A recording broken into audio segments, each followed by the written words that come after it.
Hello, welcome to news wise. और ये जो फिल्म आपने देखी ये गुज़िश्ता कई सालों से चल रही है और रुकने का नाम नहीं ले रही। पाकिस्तानी सियासत उस चाय की प्याली के मानंद है जिसमें कभी ना कभी कोई ना कोई तूफ़ान जो है वो खड़ा होता ही रहता है, मगर प्याली से कब छलकेगा इस बारे में कतई तौर पर कहना जो है वो कतईयत के साथ कोई भी नहीं कह सकता। दोबारा से अपोजिशन ने एक दफ़ा खड़े होने की कोशिश की है। पीडीएम और पीपल्स पार्टी की राहें जो जुदा हो गई थी, दोबारा से उसमें जो है मुलाकातों का सिलसिला शुरू हुआ है। आसिफ अली जरदारी साहब मौलाना फजलुर रहमान से मिले, उससे पहले शहबाज शरीफ से मिले, आज शब भी वो शहबाज शरीफ से मुलाकात कर रहे हैं। इंडिया ये दिया जा रहा है कि कोई तहरीक अदम एतमाद आएगी, वो कब आएगी अभी तक कुछ नहीं कहा जा सकता। आएगी या नहीं भी आएगी इस बारे में भी कोई कतईयत से नहीं कह रहा। अपोजिशन कह तो रही है, मगर जब तहरीक अदम एतमाद पेश होती है तो सदर जो है उनको 2 हफ्ते के अंदर अंदर इजलास बुलाना होता है, तो जाहिर है वक्त लगेगा।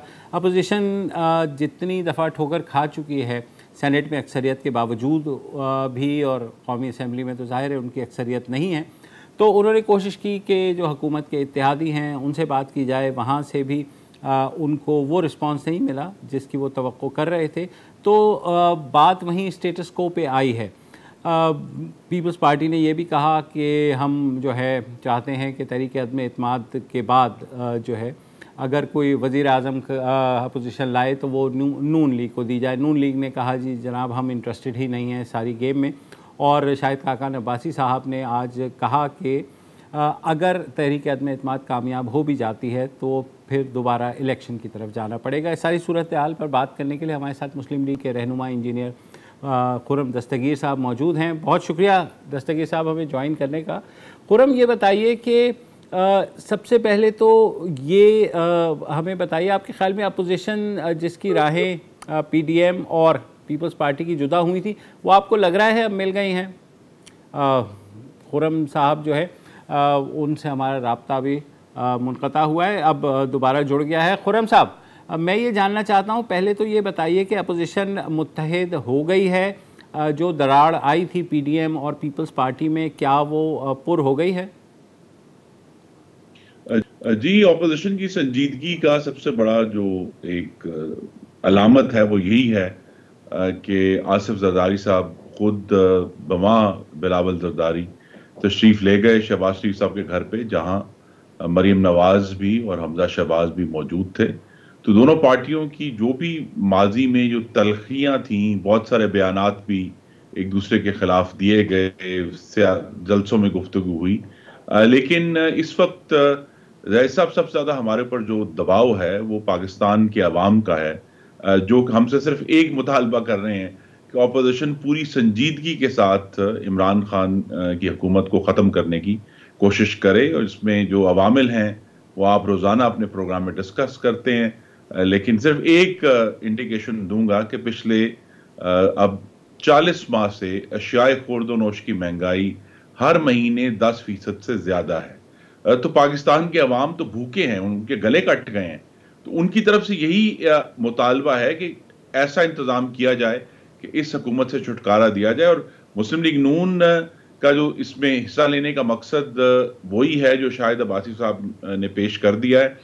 हमारे ख्याल में सिर्फ इमरान खान को गिराना मकसद नहीं है, ये हाइब्रिड निज़ाम जिसकी अलामत इमरान खान साहब हैं, उसके खात्मे का भी हमने इंतज़ाम करना है। और वो तभी मुमकिन है कि एक तो फौरी तौर पे अपोजिशन जमातों में इत्तेहाद हो, लेकिन अगर ये इत्तेहाद कामयाब होता है कौमी असम्बली में तो फिर फौरी तौर पर जितनी भी जल्दी, ज़रूरी नहीं कि अगले दिन ही, लेकिन जितनी जल्दी पॉसिबली मुमकिन हो, पाकिस्तान में नए साफ शफाफ और गैर आइनी मुदाखलत से पाक इंतखाबात करवाए जाएं।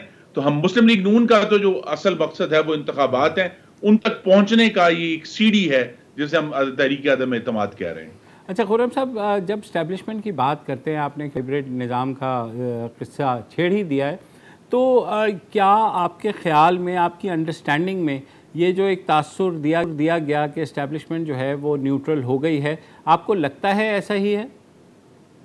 जी, मैं इस बारे में कोई भी हतमी बात करने नहीं कर सकता हूँ। मेरे पास उस तरह की एविडेंस मौजूद नहीं है। लेकिन ऑपोजिशन की जमातों ने जब मिलकर मुशावरत की तो हमारा ये एक समझ लें एक एजुकेटेड गेस है, कयास है कि ये जो इमरानी हाकमियत का जनाजा अब शराई दस्तूर पर पड़ा है, इसका वजन इतना ज्यादा हो गया है, सिर्फ महंगाई की वजह से नहीं, हमारी खारजा पॉलिसी का जो कलैप्स हुआ है और जिसकी वजह से मुईशत में बहुत सीरियस, सिर्फ महंगाई नहीं, यानी हमारा डिफेंस एक्सपेंडिचर डॉलर टर्म्स में 1/3 घट गया है, वफाकियत हमारी जो है उसमें नुकसान पहुंचा है। तो ये हाकमियत का जनाजा अब इतना भारी हो गया है कि गालिबन अब इस्टेब्लिशमेंट भी इसको कंधा देने के काबिल नहीं रही। खुर्रम साहब, आप लोगों के पास कोई प्लान है लोगों को रेस्क्यू करने का? ठीक है, आप प्रोटेस्ट में निकलते हैं, आपका हक है, आप जलसे करते हैं, आपका हक है, आप मार्च करते हैं, आप इवन धरना देते हैं, बिल्कुल आपका हक है। मगर लोग जो पिसे हुए हैं वो ये भी जानना चाहते हैं कि अपोजिशन के पास कोई प्लान मौजूद है। मसलन अगर पीपल्स पार्टी को ले लें, उनकी अपनी गवर्नेंस जो है सिंध में वो इतनी मिसाली नहीं है कि पूरे पाकिस्तान के लोग जो हैं वो पीपल्स पार्टी की तरफ देखें और कहें कि जनाब हाँ ये जो है ना ये चीज़ें बेहतर कर देंगे। For that matter Noon league का जो पिछली हुकूमत थी बेशक बेहतर रहा आप लोगों का दौर, लेकिन अब जो सूरत हाल है, जितनी मुसीबत में है इकॉनमी, जितनी मुसीबत में है मुल्क, आपको लगता है कि कोई भी एक जमात इसको या कोई भी एक अलायंस फॉर दैट मैटर इसको किसी भी तरीके से काबू कर सकेगा, ये जो महंगाई की लहर है? जी बिल्कुल कर सकेंगे और हमने करके दिखाया। ज़ैद साहब, जो मुस्लिम लीग नून के पहले साल के बाद जो अगले 4 साल थे, उसमें पाकिस्तान में अमूमी महंगाई की शरह जो है वो 4% से कम थी। 2015-16 में 2.8% थी, पाकिस्तान की तारीख की गालिबन सबसे कम महंगाई। और उससे भी अहम बात कि जिस दिन हमने अपनी हुकूमत की मुद्दत पूरी की, पाकिस्तान में अशियाई खुर्दनोश की महंगाई 1% थी, जो आज 22% है। तो ये हमने तो करके दिखाया। इसी तरह जो क्राइसिस थे पाकिस्तान में एनर्जी के, बिजली पैदा करने के, गैस लेकर आने के, वो क्राइसिस सॉल्व किए। जिस शहर कराची से आप प्रोग्राम कर रहे हैं, वहां मैं याद करा दूं 33 एक दिन में टारगेट किलिंग्स होती थी। 2008 से 13 के दरमियान ऑन एवरेज कहा जाता है कि 7 से 10 हजार कराची के शहरी जो हैं वो हलाक हुए थे। तो कराची को पुरअमन भी करना था, चैलेंज था, वो भी हमने अल्लाह ताला के करम से उसको कामयाबी से निपटा। तो मुस्लिम लीग नून की सूरत में आपके सामने एक ऐसी सियासी जमात है जो परफेक्ट नहीं है, जो सारे काम अच्छे नहीं कर सकती, लेकिन जो मुल्क के गहरे तरीन और गंभीर तरीन चैलेंजेस थे, दहशतगर्दी के, उसके बाद कराची के, उसके बाद बिजली पैदा करने के, गैस पैदा करने के, इन्वेस्टमेंट ग्रो करने के, वो सारे चैलेंजेस हमने करके दिखाए हैं और बगैर उस किसी बैसाखी के। तो ये जो कोशिश है, ये दोबारा भी इसके लिए हम तैयार हैं। जो बेहतर मैनेजमेंट है, वैसे मैं एक बात करूंगा कि इस हुकूमत ने जो 2 ऐसे मुआशी फैसले किए जिनकी वजह से आज तक ना ये खुद संभले हैं और पाकिस्तान के अवाम को अजियत दी है, कि पहले ही साल जिस किस्म की बिल्कुल ही हम कह सकते हैं नाअकबत अंदेश डिवैल्यूएशन 40% की, और पाकिस्तान में जो इंटरेस्ट रेट 13.25% किया, उससे पाकिस्तान का बजट जो है, जो आपने कर्जे वापस करने होते हैं उनकी, उसमें इतना एक जो डबलिंग हुई, 6.25 पे हम छोड़ के गए थे, 13.5 पे ले गए। तो इस किस्म की भयानक पाकिस्तान के बजट को हुआ कि उसके बाद से अभी तक संभल नहीं पाए। तो हम मुस्लिम लीग नून का तो बड़ा क्लियर है, हम पे 1000 इल्जाम है कि जी इन्होंने रुपए को ऐसे रखा, रुपए को वैसे रखा। लेकिन अगर पाकिस्तान के अवाम की नजर से देखें तो ना सिर्फ महंगाई कंट्रोल है, बल्कि ग्रोथ भी हो रही थी। और पहला गालिबन IMF प्रोग्राम था पाकिस्तान की तारीख का जिसमें ना सिर्फ हर साल ग्रोथ बढ़ी बल्कि महंगाई नीचे गई।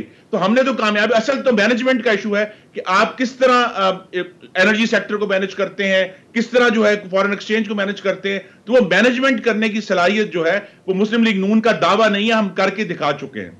अच्छा, महंगाई की अगर बात कर लें तो हुकूमत का ये दावा और किसी हद तक दुरुस्त भी है कि पूरी दुनिया में महंगाई हो रही है।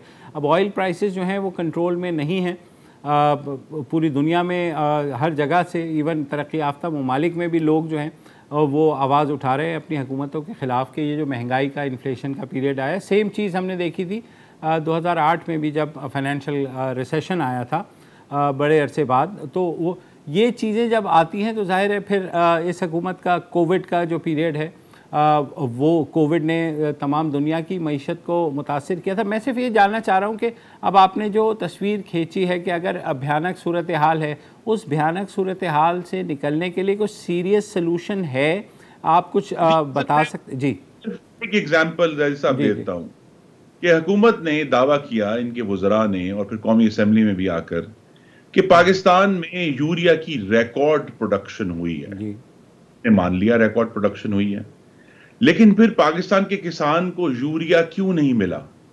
गालिबन प्रोडक्शन हुई है, लेकिन वो सारा का सारा यूरिया मुल्क से बाहर गैर कानूनी तौर पर स्मगल हो गया और पाकिस्तान के किसान को नहीं मिला।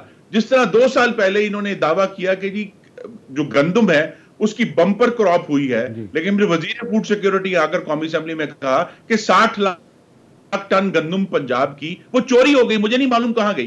तो ये जो चोरी और स्मगलिंग रोकना है, ये वो मैनेजमेंट का काम है कि अगर यूरिया पैदा हो रहा है, पाकिस्तान में मैन्युफैक्चर हो रहा है, लेकिन उसकी स्मगलिंग को भी रोकना है। पाकिस्तान में गंदम पैदा हो रही है, उसकी स्मगलिंग को भी रोकना है, और उसके जो तरीके कार हैं ये हमने क्योंकि किए थे, तो उस हमारे दौर में ये इश्यूज उठे ही नहीं कि किसी ने कहा जी यूरिया शॉर्ट हो गया या गंदम शॉर्ट हो गई, क्योंकि इसको मैनेज किया जा रहा था। जिस तरह चीनी का मामला है कि अब चीनी में वक्फा मुझे लेना है, वक्फा लेना है, वक्फे के बाद तो यहीं से ही अपनी गुफ्तगू जारी रखेंगे।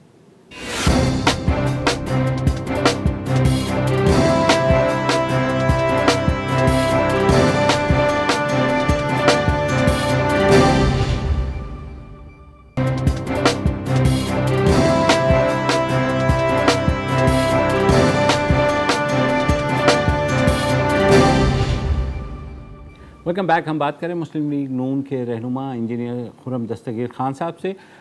खुर्रम साहब, ये बताइए, ये जो आप एक कलेक्टिव एफर्ट हो रही है अपोजिशन की जानिब से कि हम अदम एतमाद लाएंगे तहरीक, तो कोई उसमें डेट फाइनलाइज हुई है? जी, ये सारे मामलात जो हैं वो आज से 2 हफ्ते पहले मुस्लिम लीग नून की सेंट्रल एग्जीक्यूटिव कमेटी ने कायदे मोहतरम मियाँ नवाज शरीफ के हवाले कर दिए थे। हम सबसे राय ली गई मुख्तलिफ मामलात में, लेकिन फाइनल फिर उनको अथॉरिटी दे दी गई।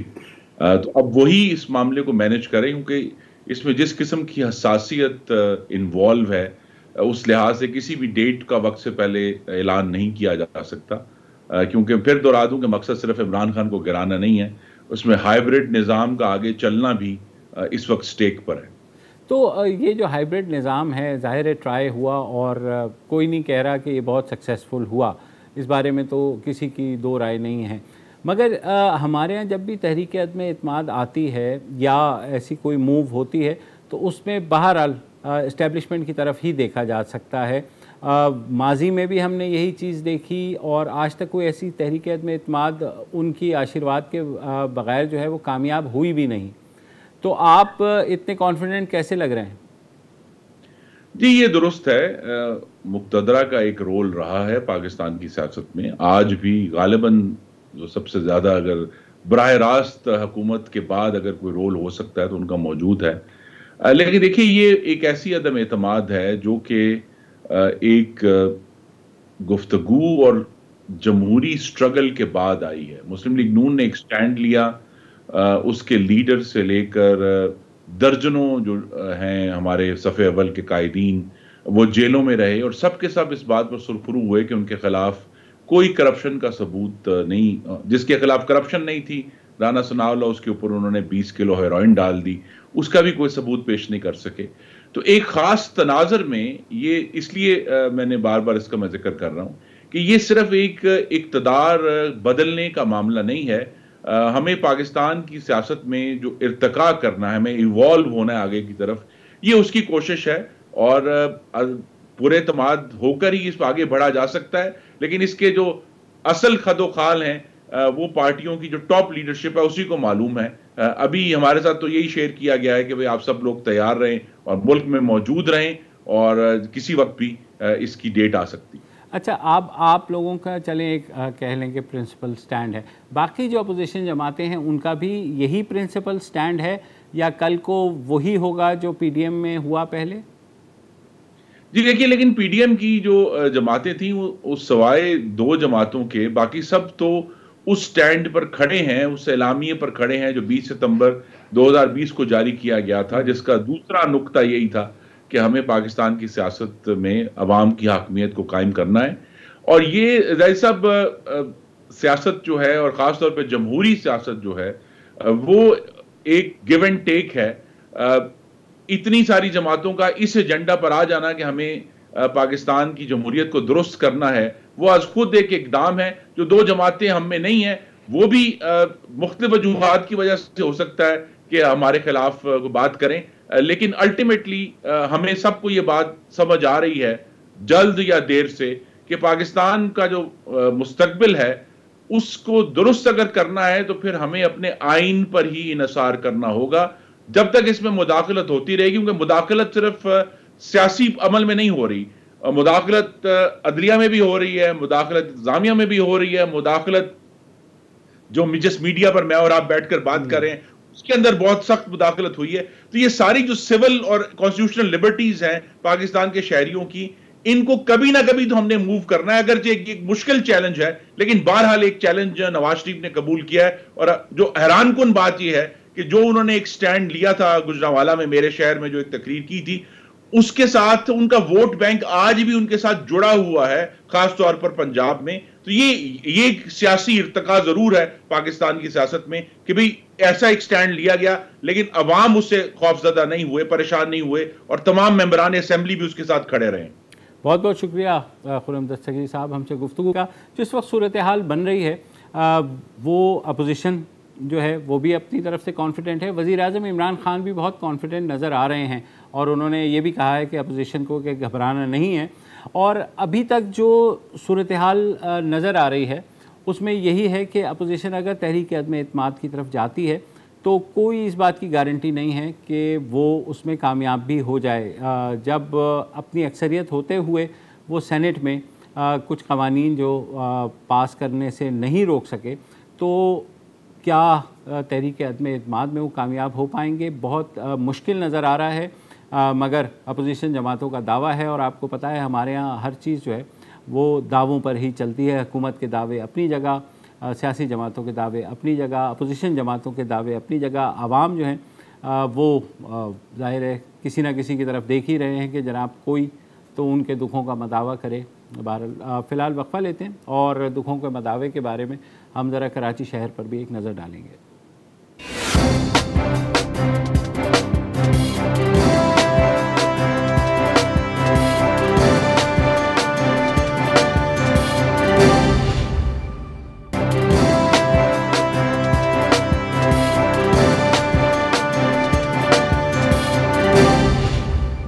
जी, कराची लुट रहा है इस साल के शुरू से, और कोई दिन ऐसा नहीं गुज़रता कि 5 से 10 ऐसे वाक़यात ना हों जिसमें लोगों को लूटा गया हो, जिन्हें हम अब स्ट्रीट क्राइम्स कहते हैं। उस सारी सूरत हाल पर आज बात करेंगे। हमारे साथ डॉन न्यूज़ के ब्यूरो चीफ खन मौजूद हैं और आज न्यूज़ के ब्यूरो चीफ रफ़त सईद। काजी साहब, पहले मैं आपकी तरफ आता हूँ। बहुत ज़्यादा परेशानी है लोगों में, सेंस ऑफ इनसिक्योरिटी है, कोई मदावा नहीं है, पुलिस अपने तय कोशिश कर रही है मगर कोई उसका नतीजा नहीं निकल रहा। तो ये जो नई वेव आई है, सबसे पहले तो ये बताइए कि ये भी कहा जा रहा है कि बाहर से लोग आ जाते हैं, वो आकर के डकैती करके यहाँ से चले जाते हैं, हो क्या रहा है? देखिए, ये बात बिल्कुल सही कह रहे हैं आप कि ये स्ट्रीट क्राइम खास तौर से जो हवाला है, इस हवाले से काफ़ी कराची निशाने पर है।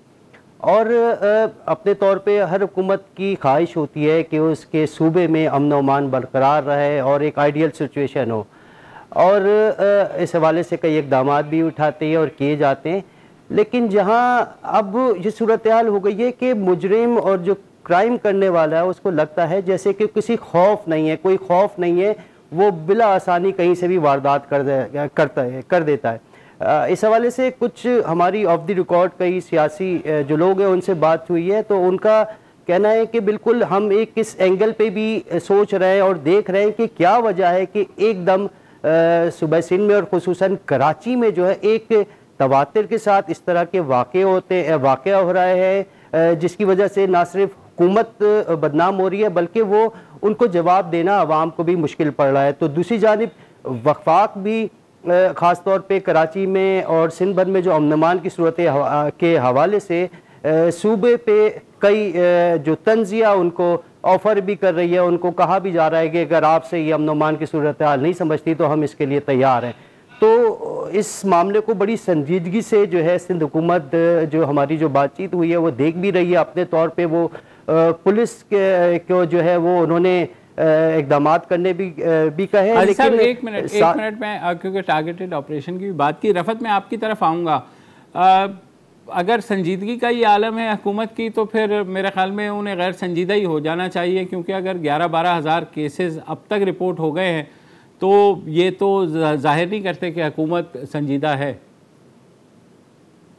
देखिए मुबश्शिर, संजीदगी का तो मैं ज़रा सा देर बाद आऊँगा। आपने एक जिक्र किया लुट रहा है, कराची तो गुज़िश्ता 30 साल से लुट रहा है। कभी सियासी जमातें लूटती हैं, कभी स्ट्रीट क्रिमिनल लूटते हैं, कभी सेक्टरियल वायलेंस की नज़र हो जाता है। तो कराची का तो कोई वाली वारिस ही नहीं है। तो लिहाजा कराची एक ऐसी मुनाफा बख्श जगह है कि हर आदमी आता है, लूटता है और आगे निकल जाता है। इसका सदेबाब होना ज़रूरी है। अब आपने की बात की सिंध हुकूमत की संजीदगी की बात, तो संजीदगी का अंदाज़ा आप इस बात से लगा सकते हैं कि जब कोई बड़ा वाक़या होता है तो मनसूबाबंदी की बात होती है, प्लान बनाने की बात होती है, कानून साजी की बात होती है, आनी हाथ से निमटने की बात होती है। लेकिन जब वो मामला पस मंजर में चला जाता है, अभी तो प्रेशर है थोड़ा, सहाफ़ी के साथ ये वाक़या पेश आया है जिसकी वजह से सहाफ़ती तंजीमें भी, सब लोग एहतजाज कर रहे हैं, तो लिहाजा थोड़ा सा ज़्यादा इसका आप कह सकते हैं कि तरीक़ाकार जो है वो तब्दील है। मगर मुझे नहीं लगता कि आने वाले दिनों में कोई ऐसी सूरत हाल होगी। पुलिस को ये मालूम है कि कौन लोग हैं, पुलिस को वो एरिया भी आइडेंटिफाई हुए हैं,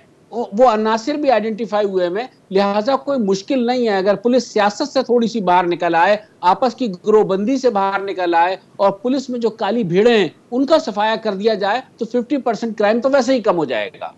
ये पुलिस की काली भेड़ों की भी बात की, ये आज भी एक वाक़या हुआ शाहराह फैसल में जिसमें कहा जा रहा है कि वो 2 लड़के जो पकड़े गए उनमें से एक पकड़ा गया और वो उन्होंने पुलिस की जाली नंबर प्लेट लगाई हुई थी।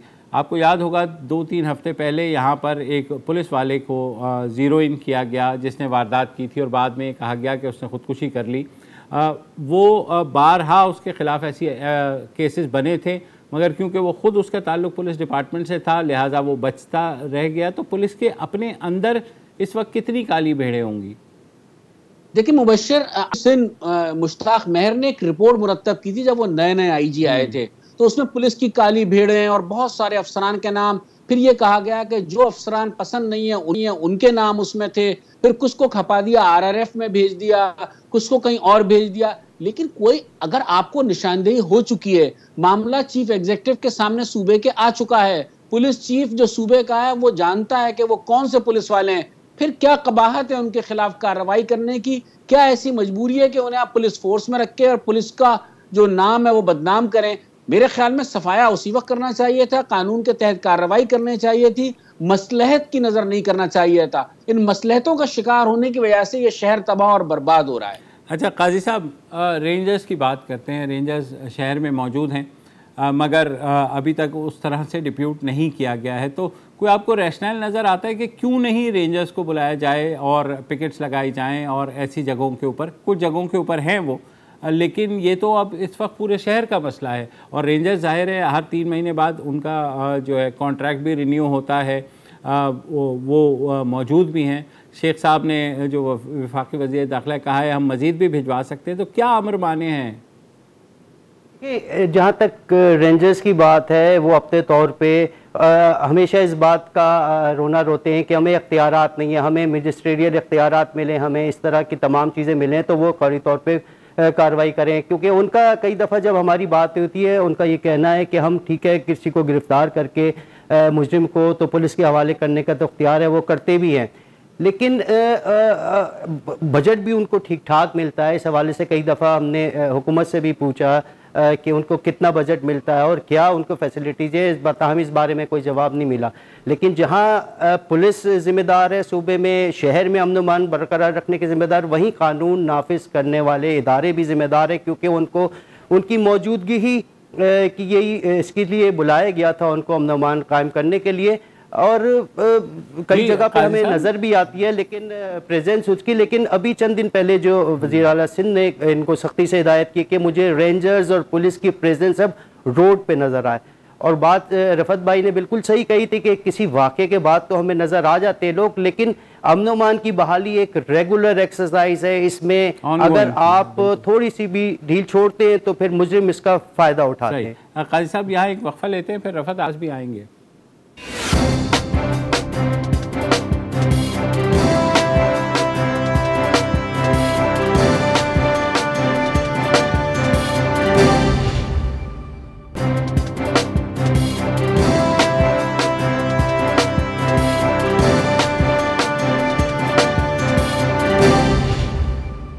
Welcome back. कराची के हालात पे गुफ्तगू हो रही है। हमारे साथ कराची के दो बहुत ही मंझे हुए सहाफ़ी मौजूद हैं।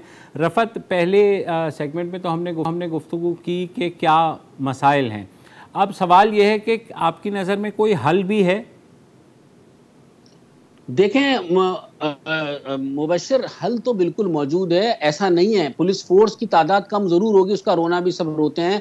रेंजर्स एक बड़ी तादाद में मौजूद है। काजी हसन ने जैसे बताया था, फंड्स भी बहुत ठीक ठाक मिलते हैं और उनकी ड्यूटी आवर्स जिस तरह के हैं, तो ये सारी चीजें मिलकर दोनों फोर्सेज ये मिलकर ये काम कर सकती है। कराची शहर को कई मरतबा पाक कर चुके हैं इसी तरह के जराइम पेशा अफराद से, तो इस दफा करना ऐसा कौन सा मुश्किल है। मगर मसला है कि विल की बात है। और बात में एक आपके तवस्सुस से एक बात और कहूंगा कि कराची शहर में आपको एक काले कपड़ों वाली पुलिस नजर आती है, शायद उसे SIU कहा जाता है, और बड़े आप देखा होगा कि स्केटिंग वाले शूज पहन के, और उनकी एक मॉडलिंग होती है, ग्लासेस लगाए हुए, सब मशीन गने खवातीन के हाथ में भी हैं। काश ये सारे पुलिस वाले सड़कों पर आ जाएं तो जराइम पेशा भाग जाएंगे। और मगर ये वो फोर्स किस काम के लिए रखी गई है? क्या सियासी मकासद के लिए रखी गई है? VVIPs की हिफाजत के लिए रखी गई है? मुझे तो उसमें भी नजर नहीं आते वो लोग। तो बात यह है कि सब एक शो मुनक्किद करना हसन स्क्वायर पे जो उनका हेडक्वार्टर है, आप शहरियों की हिफाजत के लिए सड़कों पर पुलिस फोर्स को लेकर आए।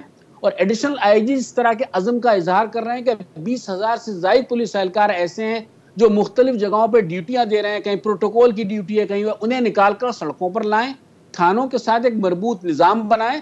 तो मेरे ख्याल में जराइम पेशा अफराद से निमटना कोई मुश्किल काम नहीं है। और वो सारे पॉकेट्स पुलिस को पता है। पुलिस का एक नेटवर्क माजी में हुआ करता था जो उनकी स्पेशल ब्रांच का था, वो खासा महफूज, मरबूत और मजबूत निज़ाम है। लेकिन आप जब पैदागिरी में लग जाएंगे, आप सड़कों पर गाड़ियां रोक के गुटके तलाश करेंगे, जगह आप सड़कों पर रोक के कागजात चेक करेंगे, आप इन चीज़ों से निकलें फिलहाल हंगामी तौर पर, और आप शहरियों को रिलीफ दें, शहरियों को तहफ़्फ़ुज़ दें। अब लोग खौफज़दा होते हैं घर से बाहर निकलने में, और ख़ास तौर से मोबाइल फ़ोन तो एक जान लेने की अलामत बन गया है। लोग घर वाले तंबी करके भेजते हैं कि वो जो स्मार्टफोन है उसे घर पे छोड़ के एक छोटा फ़ोन साथ लेके जाओ, लेकिन छीनने वाले इतने स्मार्ट हो चुके हैं कि अब वो छीनने के बाद दूसरा फ़ोन भी तलब करते हैं। सबको मालूम है कि हर एक के पास 2 फ़ोन होते हैं, तो ये एक मौत की अलामत बन गया है। शहरियों को उस अजाब से निजात दिलाएं, और कराची पुलिस चीफ में सलाहियत मौजूद है, वो कर सकते हैं, बस सियासी मुदाखलत ना हो। जी काजी, एक तो विल की बात है। पहले भी जब कराची में ऑपरेशन हुआ,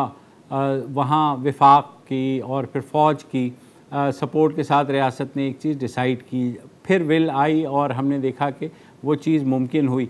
इस दफ़ा आपके ख्याल में वही मसला है कि विल नहीं है, फिर कोई अगर विफाक से उठ के आ जाएगा तो यहाँ पे लोग कहेंगे कि जनाब मदाखलत हो रही है, लेकिन क्या वही एक हल है?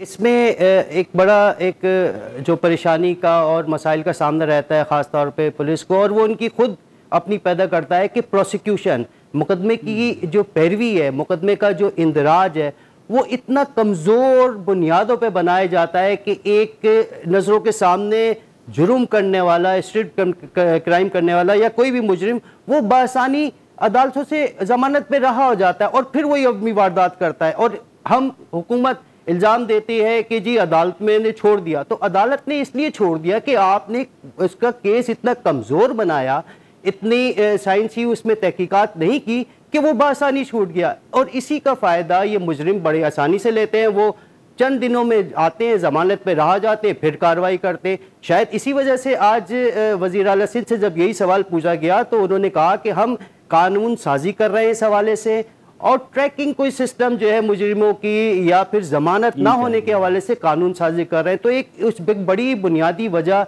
ये भी नज़र आती है कि मुजरिम को भी पता है कि मैं अगर पकड़ा जाऊँगा तो मैं चंद एक पेशी में या हो सकता है फौरी तौर पे ज़मानत पे रहा हो जाए, और उसकी बड़ी वजह कमज़ोर प्रोसिक्यूशन है, मुकदमे के जो इंदराज है और उसकी पैरवी है।